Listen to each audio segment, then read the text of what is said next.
What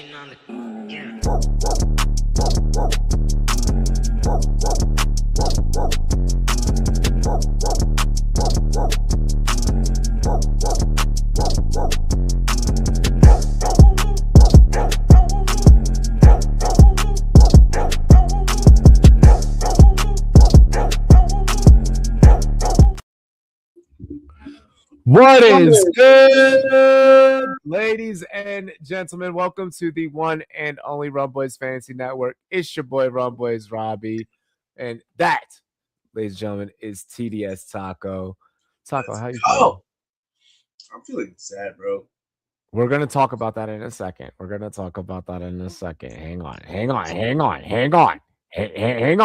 Hang on. Before we get into that, want to give a special shout out to our sponsor, Shop GLD. Get like me, get your GLD over at Shop GLD. Link is down below in the description section. Treat yourself to something nice. Ice yourself out for the winter season, or even get ready for the spring and summer. The way that this weather has been lately, it has basically been spring and summer. So, you can also keep your neck cool, keep your wrist cool, whatever the case may be. Shop GLD, link is down below in the description. Comes in this really nice gift box and a little pouch to keep all of your chains and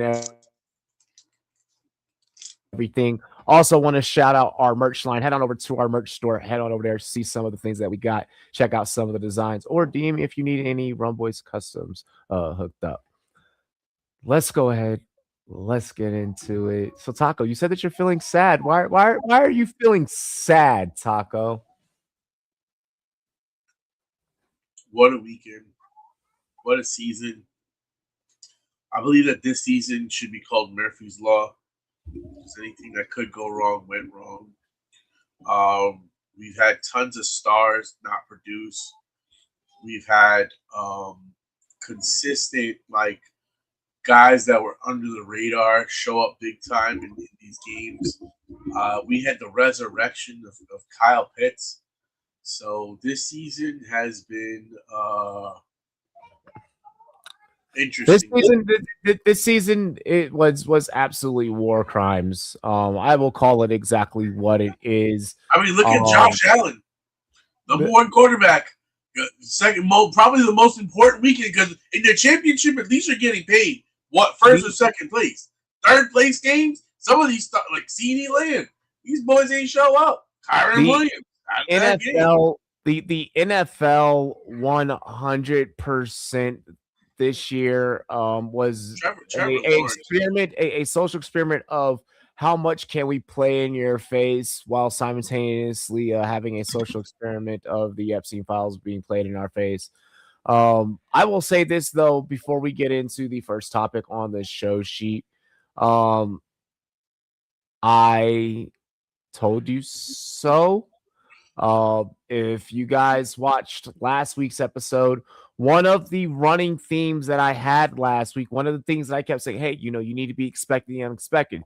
You need to be getting ready for, hey, maybe some players maybe not playing a full quarter or playing a full half, or, thinking about incentive-laden things that maybe ball distribution may affect, the way it goes, things of that nature. So, told you guys so. Leaves in the chat. Last Goon meeting, make it count.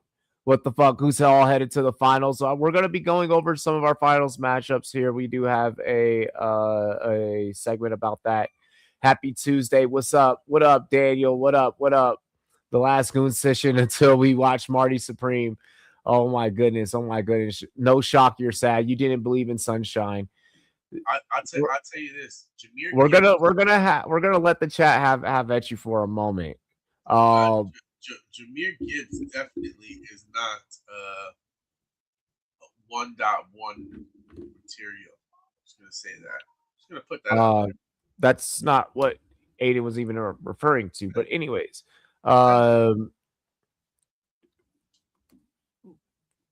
quick fantasy question from Tyler's Perry. Devontae Smith or Luther Burden. Smith is up and down, or Alec Pierce or Downs. Pick one. Also, Taysom Hill, Tongas, or Schultze. Um, I would. You're right about Devontae Smith being up and down. Luther Burden does have a unique situation where, hell, there's no Roma Dunze, so Burden does get some opportunities right now. Um, he did miss practice today. He has been playing the last couple of weeks with that nagging ankle injury.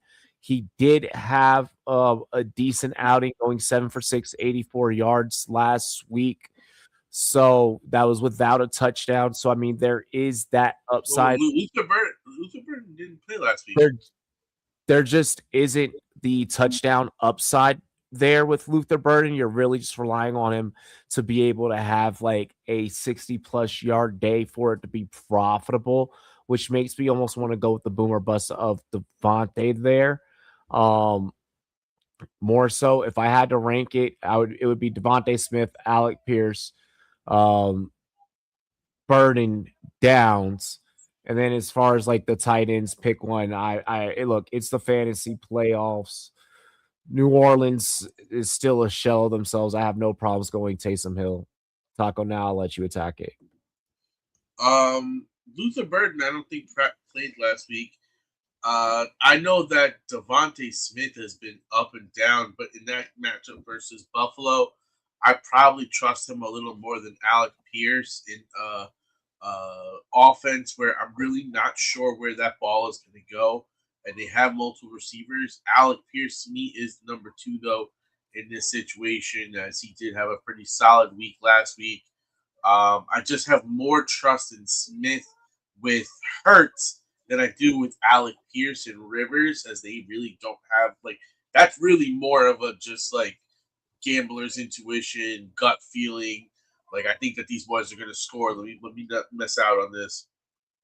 If Luther Burden is healthy, I think he probably would be my number one. But that's seemingly a big if. He missed last week. He hasn't come back to practice this week, so I don't know how much you can bank on that. Yeah, it's the playoffs. These are decisions that you're going to die on your sword. Would you rather die on your sword with Luther Burden in your lineup or Devontae Smith? Like you got to kind of ask yourself, and those are questions that you have to ask yourself with this. Aiden, throughout some of the show, you're probably going to get this question answered as the show progresses. Taco, You? let's talk about the semifinals before we get into talking about the finals. Um, what are some semifinals mistakes you wish you could get back?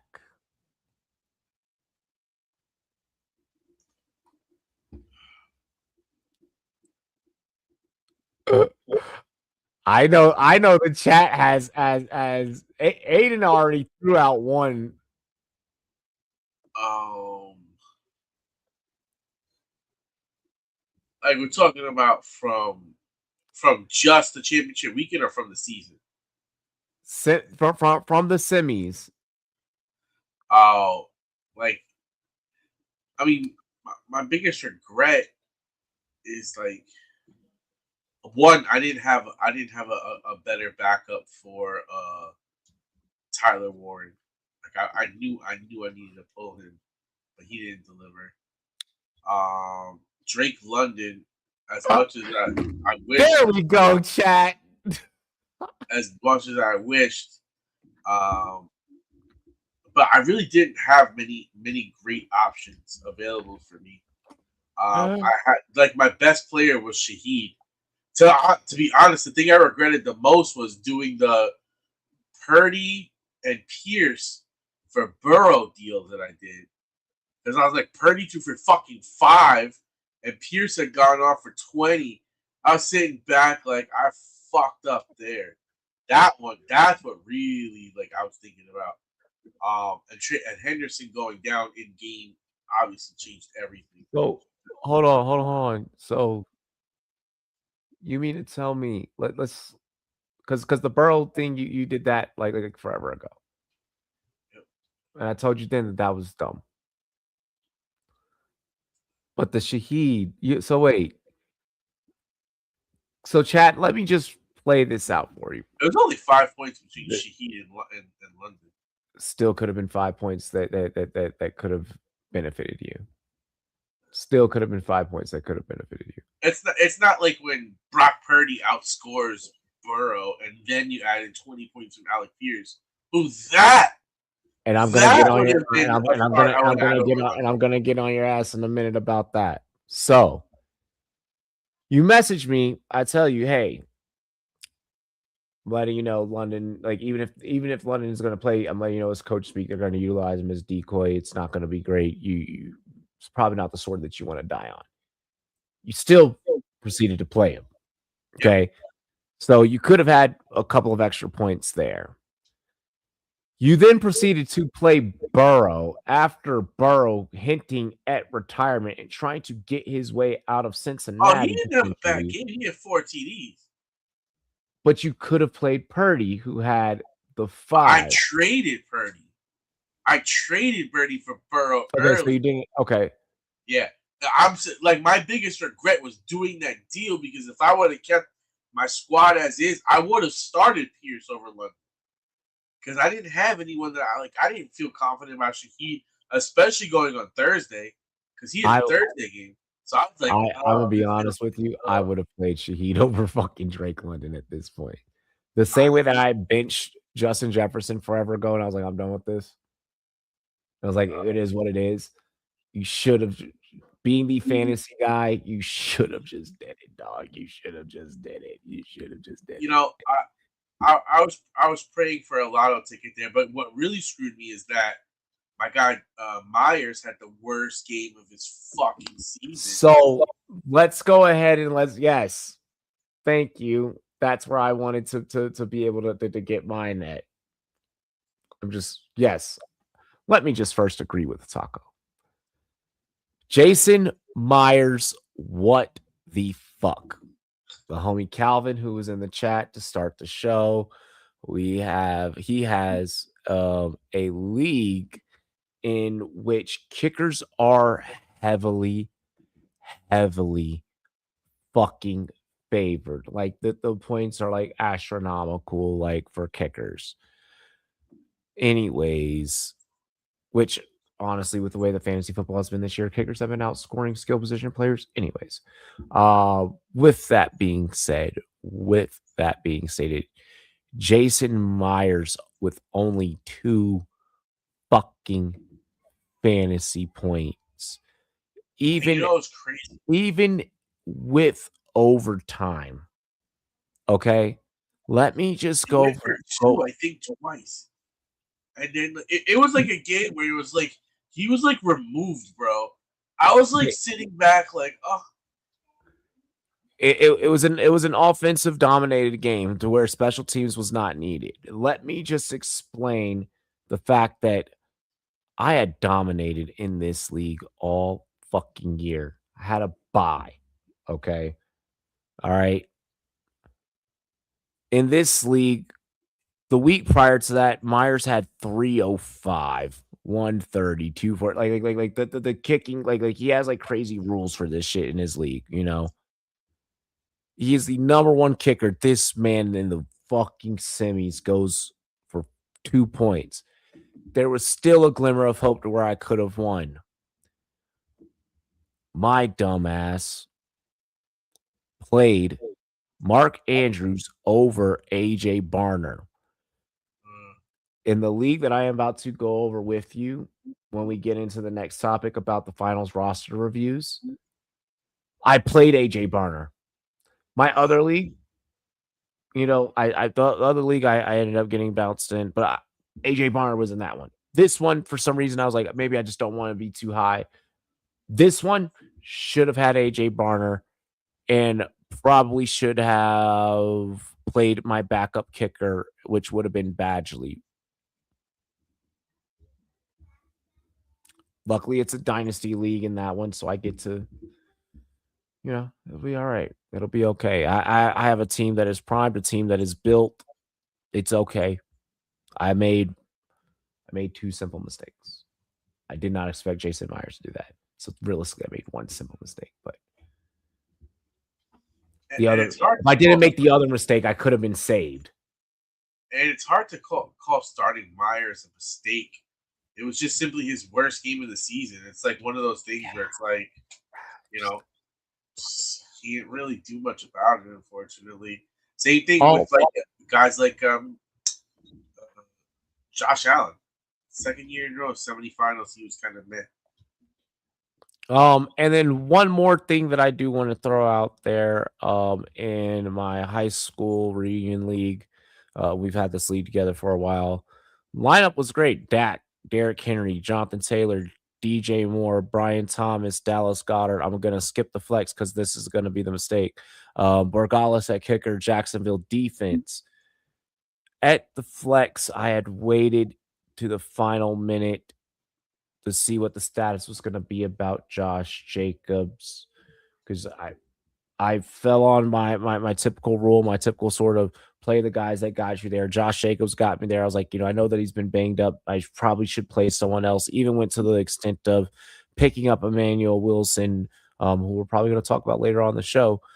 Even to the extent of picking up Emmanuel Wilson, who had 14 carries, 82 yards, 8.2 fantasy points in that league, to Josh Jacobs, 4.8. I had other options to where I didn't need to drop Britton Strange to grab Emmanuel Wilson. I probably could have played Britton Strange in that slot, in all honesty, and not had dropped Britton to grab Emmanuel Wilson. And I would have walked away with 14.9 in that slot.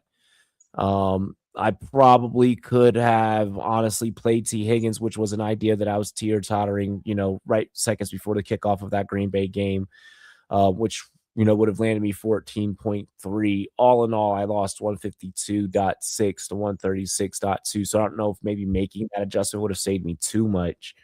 But I probably would have not have lost as bad. So that one stung. But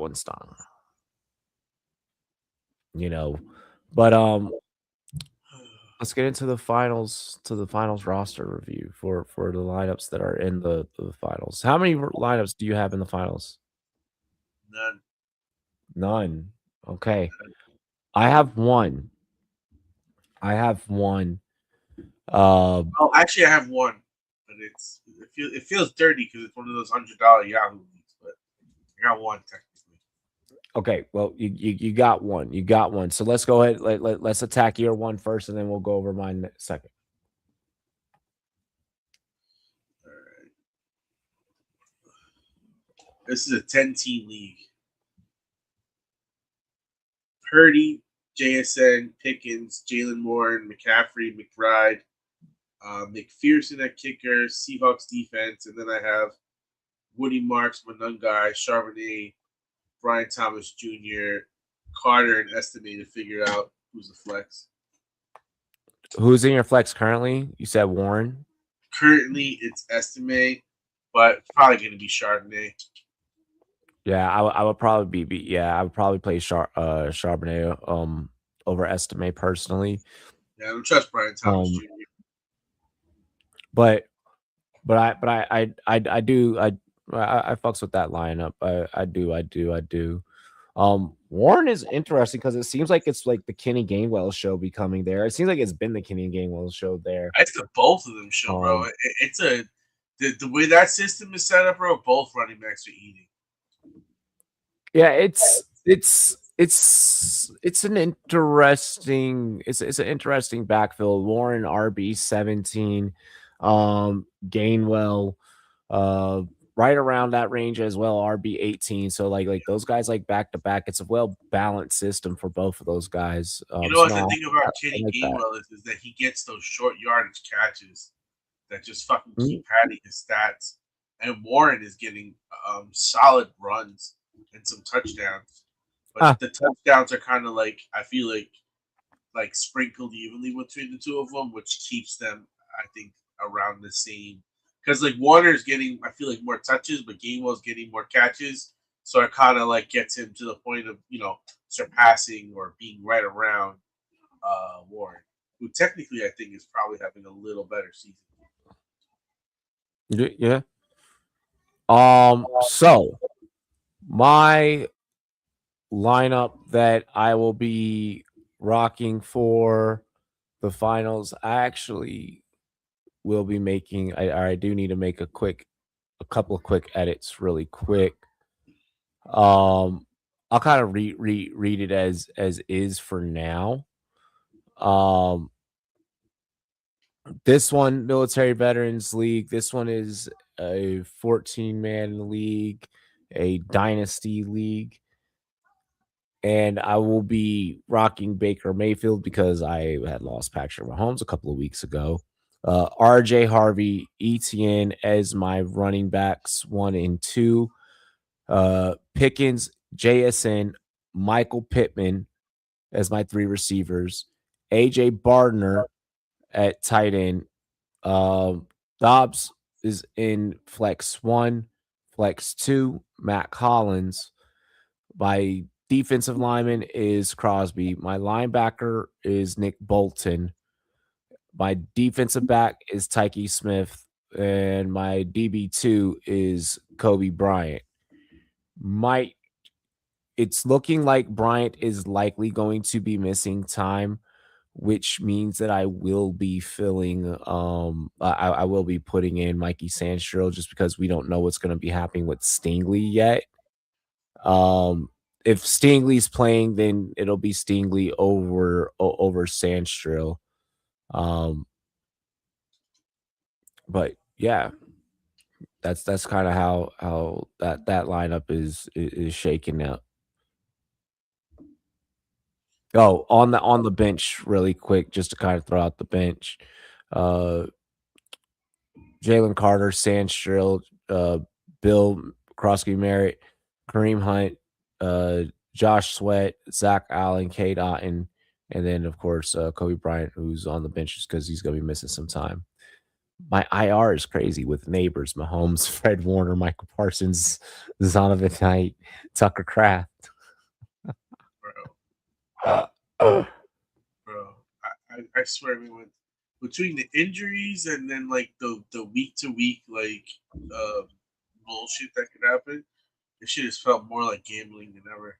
It's been rough. It's been rough. It's not like before when you were like, oh, Clint Kubiak system, great for the zone run. They have Arian Foster. He's gonna run it 15 times. Now it's like, well, they're gonna split backfield it. And now they're gonna actually try to add the like. It's like what the fuck. It is nowadays. It is everything is drastically nowadays. I'll admit it is a drastically different fantasy football landscape. And then you got quarterbacks that don't even play like they used to, so you don't got guys throwing it for 5,000 yards. Like 10 quarterbacks for 5,000. You might get like 5. I'm anxious to see how things kind of work out next year. In all honesty, as we get into talking about the waiver wire, and we get ready for our waiver wire picks. I just want to first start off with going over our injury report. Travion Henderson, concussion, likely gonna miss time. I would just like Henderson managers to plan for it earlier. Kayshon Boutte, concussion as well. Both players sustained concussions, so they are in the protocol. DK Metcalf suspension. Taco, let's talk about the DK Metcalf suspension. Did you see that? He's one of the biggest dumbasses I've ever seen in my life. What I found interesting, I don't know if you saw the video that released a couple of hours ago, but the video of the fan saying went as planned. The NFL did come out and state that the fan is not going to face any type of, I am sorry, but the fact that you have no self-control for anything is done. Your contract had this stipulation in there because you're a hothead. Period. Like, if you didn't have a history of this kind of shit, it wouldn't be in the contract because that's some abnormal shit. Like, let's not pretend like, oh yeah, they have that in all contracts. They don't fucking have that in all contracts. No, they don't. Your contract because you're a crash out. Like, absolutely vociferous work by DK Metcalf, not just grabbing or punching a fan. Bro, I'll say this. I'll say this. money. I'll say this. I'll say How do you this. fuck your guaranteed money, I, bro? I'll say this. I'll say this. Certain fans do need to be punched in the face, and I am glad that he did. I'm not gonna say no to you. There's a lot of fucking people that deserve to be punched in the fucking face. But does that give us the right to go and do it? No, I'm not just saying that, but Yeah. I am glad that sometimes, hey, people need to get This is punched just in the another face. case where He just so happened to be the person that got punched in the fucking face. my boy likes to say, like, you can't take the hood out the player, but you can take the player out the hood. I'm bro, dead. he was out the hood. As if you guys were not dealing with enough quarterback woes as is heading into the finals, Lamar Jackson with a back contusion, Jordan Love with a concussion, Kamani Valdell will probably miss some time with a neck injury, and Josh Jacobs seeming like it's sounding like the Packers are going to probably rest him. It's been ailing him for a hot minute. They are going to need him for playoffs, so he might miss this week with the knee/ankle. Probably should have missed last week. That's true. That's true. Waiver wire top ads for your championship week. Starting with the quarterbacks. Look, I know that the quarterback market is thin. I know that you are scraping the bottom of the barrel, but don't worry. Your boy Robbie, your boy Taco, we got some guys for you. Tyler Shock is 12% rostered, and Tyler Shock has low-key been putting on for New Orleans, putting on for New Orleans. Shock the Rock. I know that it's not pretty. He did go for 308 yards. He did go for 308 yards and a touchdown. I mean, so for him, it's more about the rushing, and I feel like, and I think Neal is out, Kamara's out, so I think that's his path to viability. Like the passing, definitely. Yeah, the passing comes and goes. It definitely comes and goes in waves. But I mean, 32.6 last week. That boy fucking Chris Olave. Oh, Tyler Shock. Look, since week 13, he has had 25 plus fantasy points. 28.7, 27.9, 29.4, 32.6. Tyler Shock fucks. And he plays Tennessee this week. I know that Tennessee has a little bit of a defense. You could probably go out there and bet the under in this game. But Tyler Shock fucks. That's a streamer D right there. I played them last week, and I play them again this week.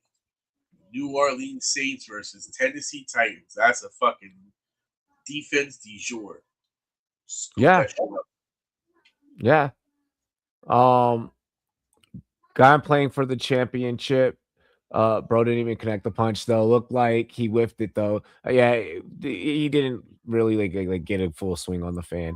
Guy I'm playing for the championship asked top 5. Asked to do a split for the pot.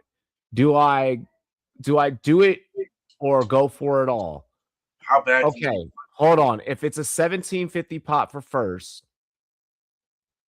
500 to second, the split would be 1,000 for first and 750 for second. Hey, look, you're missing money. Yeah, it sounds like you're missing $500 in that. Because it should be 17. Like it's 1750 just for first. Yeah. Second is 500. So that means technically the pot is $2,250. Right now, that pot is only at 1750 because you got 1,000 first and 750. Yeah, I don't think the commissioner would take that big of a cut even for commission fees. Either way, like just irregardless of the math behind it, I think that this depends on how that league has gone. If this is a league where everybody is friends, if it's going to cause an issue to not split, then just split, keep the league together. Like if it's going to be like one of those things, oh fuck, like da da da da, you know, keep your friends. Money's not worth losing fucking friends. If this is something that you ain't gonna lose friends over, fuck you guys. I won fair square. Why am I splitting with you again? Yep. Or it depends on how you feel about your team. If you feel like you're not gonna win, yeah. If you feel like that too. If you feel like you're not gonna win, there's business decisions to make. Like I'm gonna cash that card early, bro. Your team's fucking fire. If you feeling a little bit unsure, that's fine. I'll take it. But if you're feeling absolutely comfortable, go for it. What I also think is, do you need the money? If you don't need the money, then let it ride. If you like, yo, that shit's gonna pay off my holiday presents to my kids, like the extra, $500 guaranteed just makes my fucking life like good. Like if that's rent, that's a couple of bills, But yeah. I mean, again, like because it's not like you're gonna fucking lose out that much. So the question is, do you got it? Is the juice worth the squeeze? Like if you think that you can beat this dude and you don't really need the money, fucking just ride it out. If you're sitting back and like, yo, this is like, I don't need it, but that shit makes my fucking whole thing like Gucci, and you take that shit. Like I got a homeboy like in the Colorado Springs Invitational. Like he got bounced, unfortunately, but his whole plan was he was like, I'm keeping it all. He's like, I'm not splitting with anybody. He was like, my wife said, he's like, I gotta win this year. He was like, I need it all. He's like, so I mean, I get it. It's subjective, but also, I mean, if it's a matter of keeping your league together, keep your league together, bro. Or if you like a reverse jinxer versus the regular, or you going out on your sword, you know what I mean? That shit sometimes fucks with me because one year I was going mad in, like, yeah, I'm gonna fucking win. Then a fucking normally reverse jinxer, I fucking got screwed. This week I tried to fucking reverse jinx and like the dude wasn't even responsible. Yeah, bro, it's like, ugh. So no, okay, but no, Tyler Shot, 12%. He's been cooking down the stretch here for New Orleans. Just to rub it in, he's 50% rostered. Only 28% are starting him. He's QB4 on the year. Trevor Lawrence. 28% are only playing him now. Still.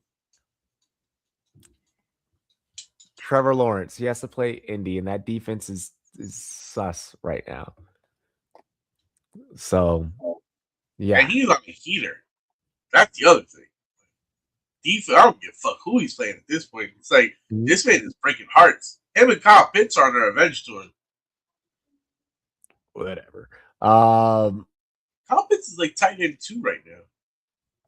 Yeah, a major game that ballooned the fuck out of that. Bryce Young, 18%. What up, BKB? Bryce Young, 18% rostered in leagues. Bryce Young is going on a tear. If I told you at the beginning of the season that Bryce Young could potentially lead you to a championship, you would have looked at me like I'm drunk. They are playing Seattle. But I mean, they're trying to make sure that they maintain playoff, playoff position here. That is one thing I do not understand. These fucking Panthers, bro. I do not understand them.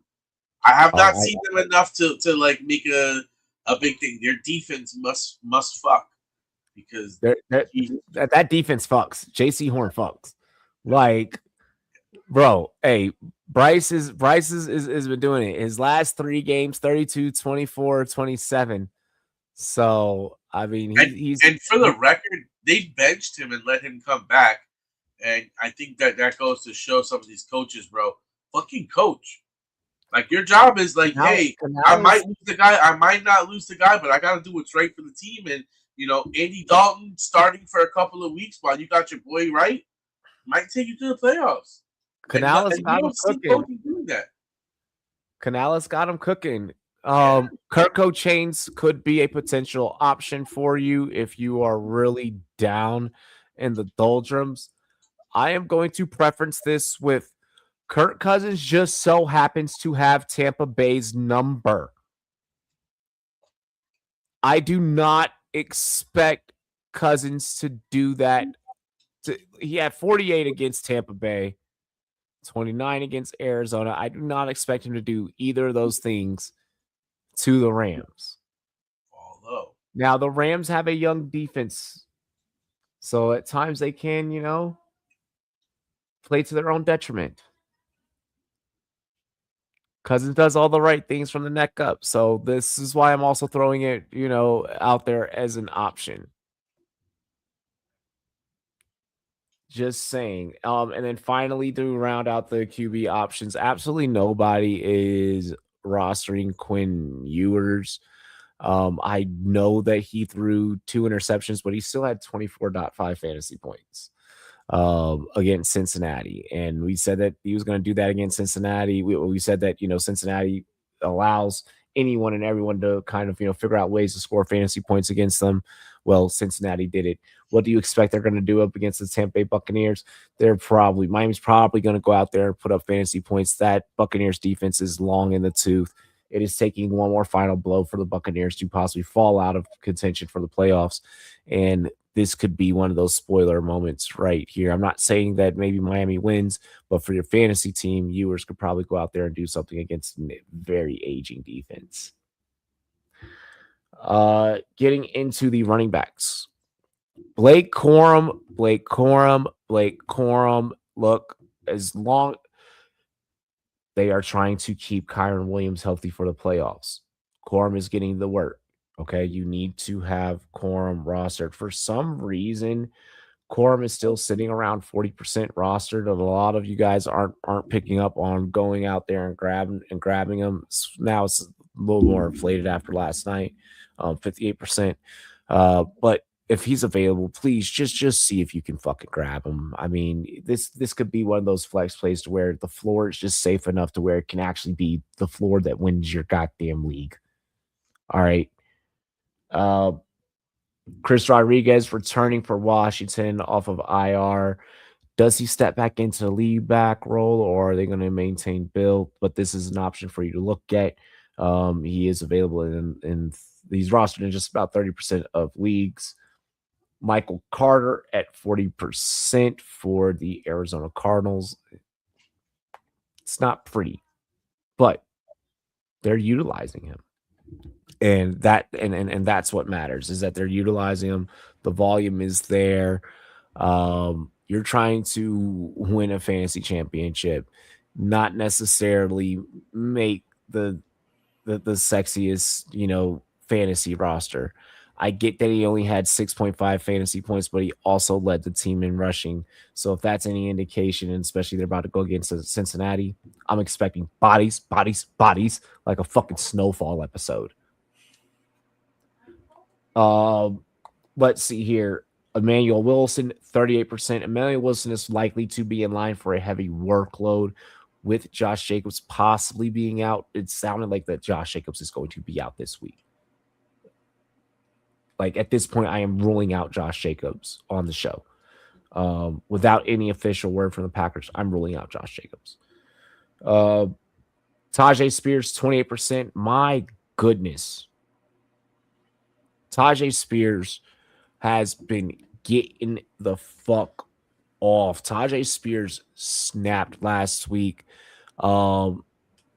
It's looking like that this could be the lead back heading into next year for the Titans, but I felt like that was supposed to be it. And then like the whole Pollard thing and he had 21.5 last week. A lot of that was passing. Yeah. He just doesn't do it the weeks that I play him. That's how I feel about Tajay Spears, and that's why I have him at the bottom of the list, to be honest. Yep. It's too like, fluky. yeah, I believe in you, but like you'll be so bad for so long that when I finally say fuck it, I need to do something else. Oh, I'm deciding to fuck. It's just exactly how this game works. There's other backs that I'd rather go and grab. Like I'd rather be like, you know what, let me grab Emmanuel Wilson. At least like the workload will be there with Josh Jacobs being out, you know. Like that's the way I kind of look at that. Like I would, there's other options I'd probably would play on the waiver wire over Tajay Spears. Speaking of Emmanuel Wilson, I just want to kind of tie this hand in hand. Did you know that as a starter, Malik Willis is 2-0 as a Packer? He was making some nice throws. He was. He had great efficiency, great arm. I liked what I saw. Parker Washington, getting into the wide receivers, Parker Washington, 23%. I wanted to make this a priority because it just seems like no matter who is out there for the receiving core, Parker Washington has made a name for himself down there in Duval for the Jacksonville Jaguars, and everyone is getting the freaking ball for Duval. Duval has Indiana and Tennessee these next 2 weeks. I love this for Parker Washington. Adam Thielen, with the whole DK being suspended thing. Usually this is like a moment where we'd be like Calvin Austin to the moon, but they have Adam Thielen right now, and Adam Thielen started getting the targets kind of after that whole debacle. So it seemed like the Steelers were kind of already ready for like league office to ring the phone and be like, yeah, you need to pull that fucker off the field now. So yeah, the tight ends in Pittsburgh work hella hard. I mean, so it's really hard. I mean, when you're a team that can deploy 13 personnel at will like that, it does make it difficult for the wide receivers, but there's going to be no DK. This is one that I want everyone to like go out there and grab. Mac Hollins. Mac fucking Hollins, the caveman. This man shows up to Gillette Stadium, no shoes, no shirt, just pants because he has to wear them. Dude is straight up George of the Jungle. You remember that movie with Brandon Fraser? Dude straight up reminds me of Brandon Fraser's George of the Jungle, except with like cornrows. At 13.9 last week, Mac Hollins is one of those options that like I'm just like, please just give me a safe floor. In instances where Diggs is going to be covered, I understand that Diggs is probably going to maybe have a bigger game just because it's going to be the Jets in Miami the next 2 weeks. But if there's a situation where they're like, Diggs, we need you healthy, we're playing the fucking Jets. I could see it where Mac goes off and Mac starts getting the target market share. Mac, you play 4 quarters. We need to keep Diggs healthy for playoffs. I see that. So I like that. Yeah, Mac Hollins does give nudist vibes, doesn't he? Jalen Coker, 14%. They've been going to him a little bit more. They check down to him whenever McMillan's not, and they check down to him in clutch situations. But I mean, that's about it. I don't know how confident I am in Coker yet. Yeah, I agree there. Like it seems like that there's like it's something to watch, but like yeah. I don't know, the championship weekend I don't have balls that big. Yeah, he's 5 for 3. He was 5 for 3 last week, but I don't know if I would do it. I feel like like I mean, like again, there are desperate Collins. situations out there with all the shit that's going down in the goddamn league. So, I don't fault you if you have to go there. It's a name. I would play Parker Washington, Mac Hollins. Coker would probably be third off of this list of the wide receivers. Yep. So, and Boudier, I think, is like hurt. So. Mac Hollins more of a target share. Exactly. I expect Hollins to go off. Like you said, especially with the injuries. Chig Chig deep league stat. She had 16.4 last week. It's New Orleans that they're going up against. Battle of rookies. There's talk right now that Shaq could be the best rookie of the class. I'm sure Cam Ward's going to want to go out there and prove a point like he did against Shador. So what? I kind of like Shaw being the best rookie in the class. We'll talk. Who said that? So thoughts here on Chig. Chig is Chig. He gonna cook, bro. I mean, it's about them just figuring it out. I'm not deploying him in championship week. I mean, you got balls if you're doing that, but you know. AJ Barner rostered in about 15% of leagues. The thing with Barner is like he's so just up and down. But I feel like I'd rather play him more times than not. Man, that's the thing about home run hitters. Sometimes they hit home runs, and other times they strike the fuck out. I mean, yeah, sometimes they hit home runs. He's tight end 13 on the year. Yep. I'm playing him in a championship. You know, I'm deploying him in a championship. So we're gonna see what's gonna go down. You can, if you would like, you can get Sicky Wicket Sicky. I don't know how I feel about that, just with all the mouths to feed there. I don't know if you want to end your finals with tight end 40. His best game this season is 20 points, and that was against Buffalo in week 14. I mean, last week he had 12.5 against Miami. I get that it's Arizona, but I see this like a game where like the stars for Cincinnati will shine. I don't see this as like a Gesicki game. No.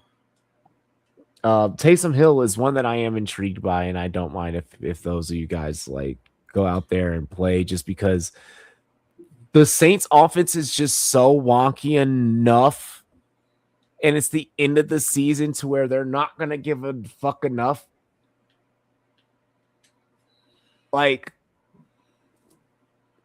I feel like, yeah, they would deploy the fuck out of Taysom Hill against the Tennessee Titans, and Taysom Hill is going to win someone a championship. Like, I actually believe that. I actually believe that. I'm not going to disagree with you there. His usage, especially at that position, is an anomaly, because there's weeks that he's going to be absolute trash, and there's other weeks where he's like tight end 3. So, or much higher than tight end 3. You know, he could be the number 1 tight end with scoring like fucking, 30 points because he just went off. Like, we've seen him run for big gains. We've seen him throw for big gains. We've seen him catch for big gains. So he is the ultimate like conundrum. What if, yeah. Trying to get Corum to cock block the op this week. I love that thought process. I love that thinking. Yes, definitely go out there and try and stop your opponents from being able to utilize anyone or anything against you. I know I'm going to go out there and in my Dynasty League, I'm going to pick up Shot because he's available, and I'm going to store him on a bench and just, we're doing that. Sit there, store just him. Let him. Yep. 1, no one can utilize him against him. 2, if he ends up becoming a boom play down the line, in the future, and should I lose like, Mahomes or Baker later on, then like, okay, I already have him, or even I just utilize him as a trade piece. So I'm with the shits. Let's go ahead and let's get into our rapid fire show ending segment. Things all NFL fans must accept. I for those of you wondering like where I grab these, like because these are not things that like I write. I've been snatching these from Football Forever, and I'm like, okay, well, now we're going to debate them on the show and see how my co-host and I feel about things that football blogs be saying, because like I don't really like everything that goes out there. Sometimes I feel differently, but I like kind of utilizing it as show topics to debate the hive mind out there. The Pro Bowl is a popularity contest. Yeah, absolutely. The fans vote.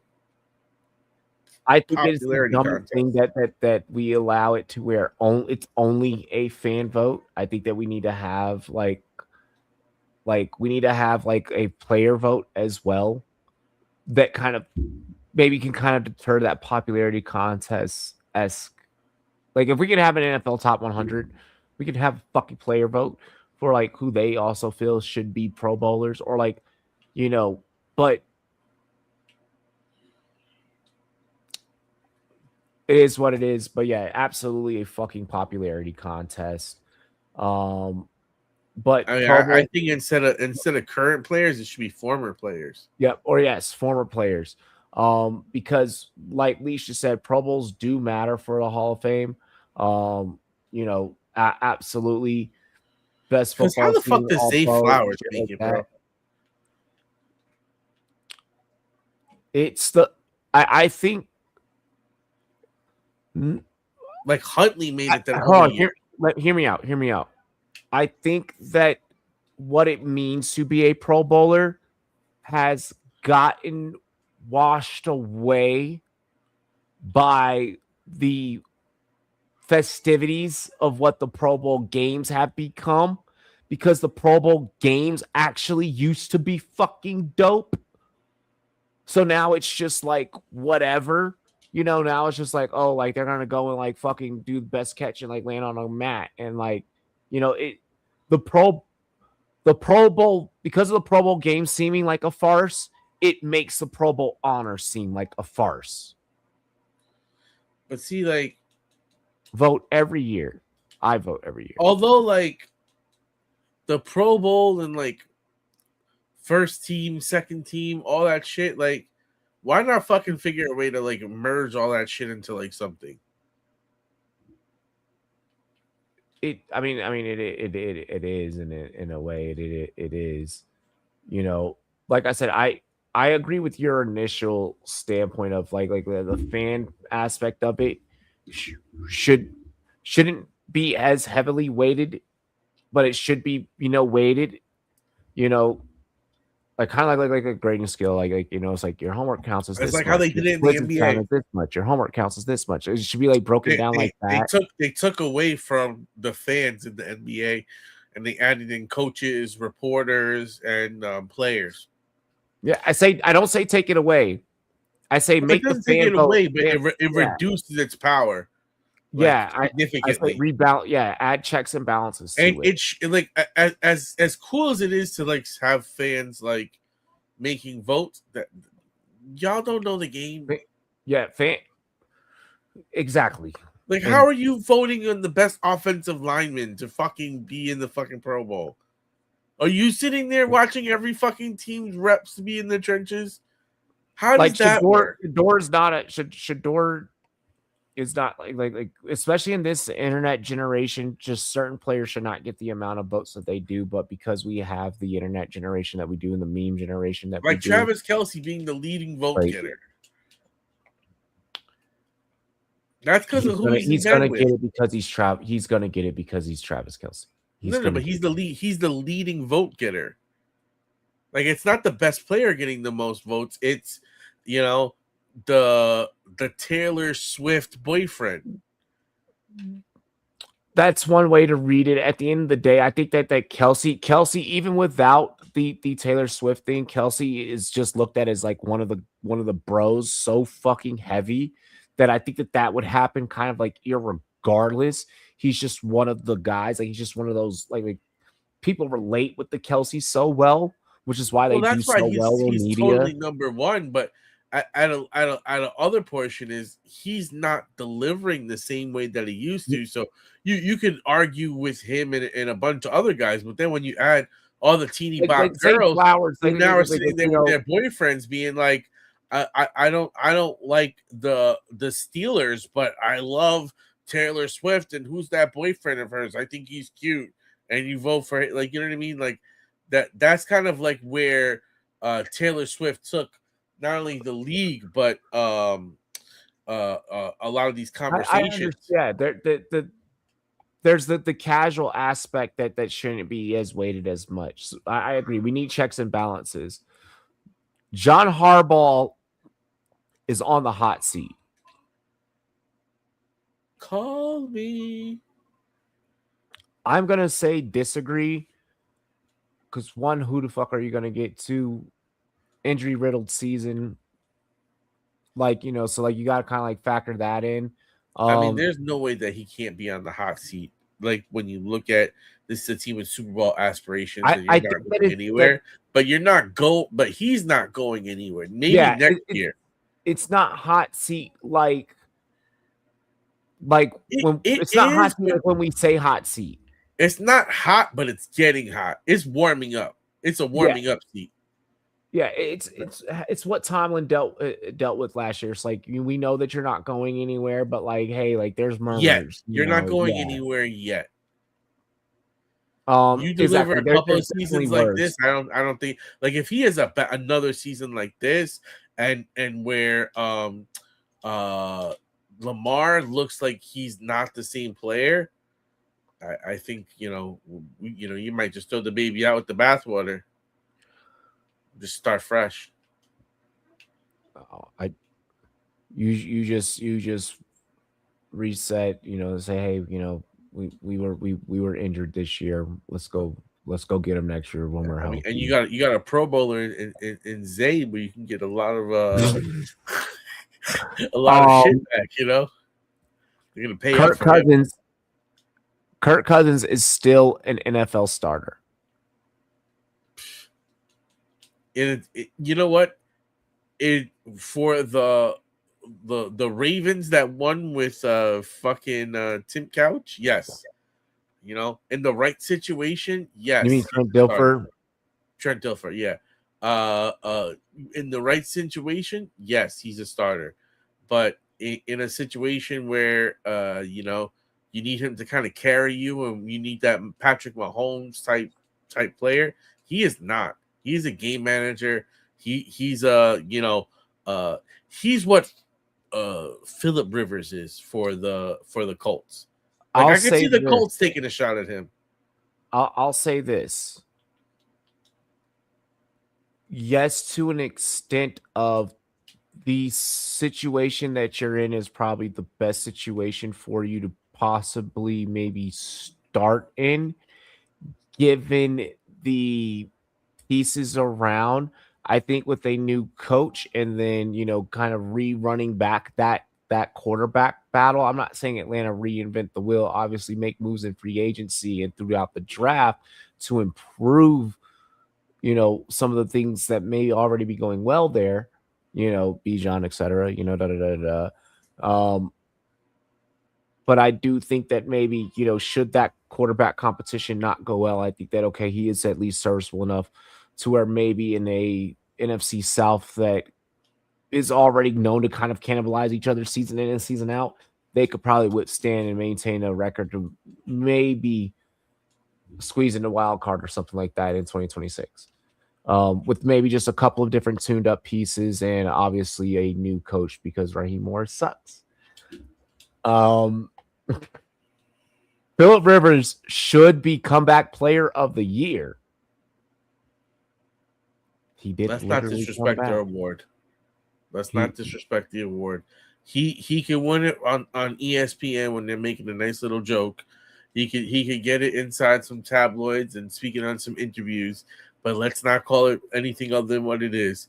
He is a replacement that is coming in to be a scab, and he is not a legit like contender for this award when you have other guys that literally been here all season, went through the off season, went through that grind, that deserve that kind of accolade versus him who just came off the couch and said, well, I'm going to get health care for a couple of my babies, and we're going to try and make the playoffs. You ready for this? Minus 650 for comeback player of the year, CMC.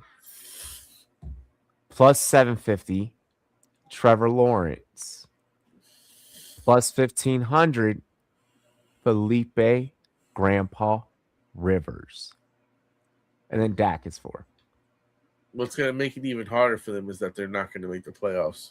Here's the thing. Yeah, no, they're not going to make the playoffs. I think that if they were to, you know, kind of have that cemented, then maybe. With that being said and stated, yes, coming back from the injury and then the whole going to Germany, getting the surgery, like when you kind of like compartmentalize everything. It's going to be CMC. The NFL is going to look at a full season's worth of grind and not just being like, you came back and now TikTok blew up and you became like an edit and everything for like Gramps coming back. Like, awesome. Go get on Men's Health magazine next year and go do an article about it. Like, type shit. I think that's the extent of what we're getting out of that. The Steelers have always had wide receiver drama and will always have wide receiver drama. I'm gonna say yes. Like it's something in the water up there. I think it's just like the Pittsburgh cold that just causes wide receivers to crash out. Like from AB, like to Martavius Bryant, like, you know, everyone seems to be crashing out. DK Metcalf punching fans. They always have drama. I wonder how that's gonna play out for them in the fucking playoffs. Like, I could see defensive backs seriously taking advantage of DK Metcalf in that, like with that, the Kalen, as he was called by the fan. The Vikings should have re-signed Sam Darnold. I mean, that's obvious. But they were fucking trying to get whatchamacallit, Daniel Jones to stay.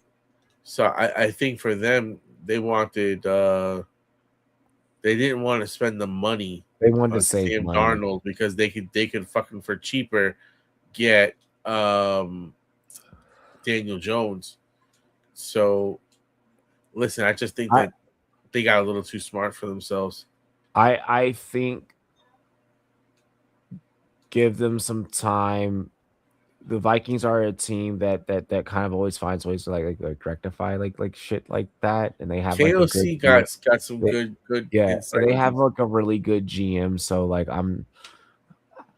we don't know what Sam Darnold's gonna do yet in the playoffs. Like, he could very well do what he did for Carson Seattle. Wentz was looking good for a little bit. He could very well do for Seattle this year in the playoffs what he did for Minnesota last year. But I'll say this: Sam Darnold is worth the money. But when you drafted JJ McCarthy, there's no way that you're just going to give Sam Darnold that money.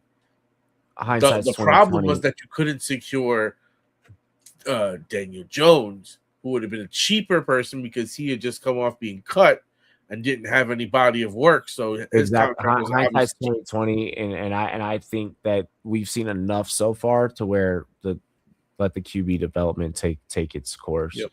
And we've seen enough teams pull, like with the quarterback development, you know, Bears, Panthers, etc. Like, you know, so it's like let the NFL. We got two more. The 49ers will be the number 1 seed in the NFC. I mean, they're rolling, but I don't know what's going to happen with Kittle. They are rolling. It's favor. Seattle's number 1 right now. Bears 2, Eagles 3, Niners 5, Rams 6. Panthers are right now 4. You got Packers at 7 with Lions and Bucks kind of sitting in the wings. Bucks with a 57% chance. It's in terms of getting up to the number 1 seed. I mean, they play Indy. It's possible. Bears have Green Bay without, you know, Jordan Love. Seattle could definitely lose to the Rams. Like, the NFC is convoluted. I've said this millions of times. It's going to keep moving around until the very end. I don't think so. I don't think so. I don't think so. I'm going to go on record and say I don't think so. And then finally, Tyler Shock is the best rookie quarterback. Why are you reaching so hard? You already heard what I said at the beginning. I don't write. I just copy and paste it into the damn thing. I didn't write this. This is a agree or disagree. The reach is pretty far. Who do you feel? I would still say that you probably have to give that to Jackson Dart. But I will say this: Tyler Shuck has made some solid plays and strides over these last couple of weeks. He's looked to be an interesting prospect. I would say it's not as crazy as it was a couple of weeks ago to say that, with the way that Dart has played. But we also have to have into consideration that Tyler Shook has, Chris Olave and some of these other weapons where our boy over here, Jackson Dart, has literally no one. I will say that we haven't seen enough of any of the rookie quarterbacks to their full potential yet to sit back and really poke and prod and be like, that was the best one. No, that was the best one. No, that was the best one. This class, from what I feel that I have seen as a whole, is so much more closer together than I think that everyone is willing to admit. You know, I don't mean to discredit or say that the NFL got it wrong, but it just is feeling like this year with this quarterback class, the NFL really fucking got it wrong. No, I think Cam Ward will be good. He just has I think that I think that he's not made some throws this year that I'm just not saying that he's not going to be good. I'm not saying that he's not going to be good. I didn't say that. Though those were not my words. I still think he could be the best quarterback out of the class. He just needs weapons. Cam Ward obviously needs weapons. Cam Ward needs a better offensive coordinator. The play calling is fucking atrocious in the ass. You know, you got Shador, who has a head coach that stifles him at every single opportunity. Yep. And every moment. Shock shows flashes, but it seems like that they limit him. They're not really confident. They're like scared. It seems like they're slowly kind of gaining confidence. But there's also like pieces that are missing there. So like you can't really like fully like evaluate that situation. Jackson Dart had multiple concussions and then, lost neighbors, lost Scattaboo. Seemed like that thing was rocking, but then didn't really, then there's also he never had played with neighbors. And then exactly, yeah, never really got that opportunity, so like that whole situation was kind of weird as well and convoluted. Lost his head coach, so like I think as a whole, when I compartmentalize the class as a whole, Dylan Gabriel like didn't look great at all, and they tried to like give him the full fucking keys to the Ferrari, and he didn't even know how to figure out where the fuck the pedals were. So when I look at this quarterback class, this rookie class, it just really feels like that teams got it wrong. Or teams rushed to try and get it right. And it's like, no, like, well, like you got the quarterback now, but you don't got the offensive coordinator. Or it's like, okay, well, you have a good coach, but like the coach is now the fucking issue because he doesn't want to utilize certain players. So like, other than that, final thoughts, final takes, anything. If we've had this crazy of a season, I don't even fucking know what the players are going to be like. So, God bless everyone in their championships. I hope y'all do prosperous. But after this is when betting season really kicks in, and shit gets real live. Speaking of betting season, speaking of live, Rumboy Sportsbook Live will be our all-season betting and live streaming reaction content. So make sure that you guys tune into that. He said, do watch Christmas games. It's going to be good. You're better off spending time with your family. Those Christmas games are going to be disgusting. we have 3 fucking third string quarterbacks starting Christmas Day. So Santa brought fucking gifts. Cheers to me. Cheers to you. All the Rum Boys and Girls. Basketball. God damn it. Yep. Yeah. It's basketball season now. All the Rum Boys and Girls, what it do, dilly dilly. We love and appreciate you. Peace out from the Goal Line Goons. We out. Merry Christmas, y'all. Yep. Catch y'all Sunday. Yeah.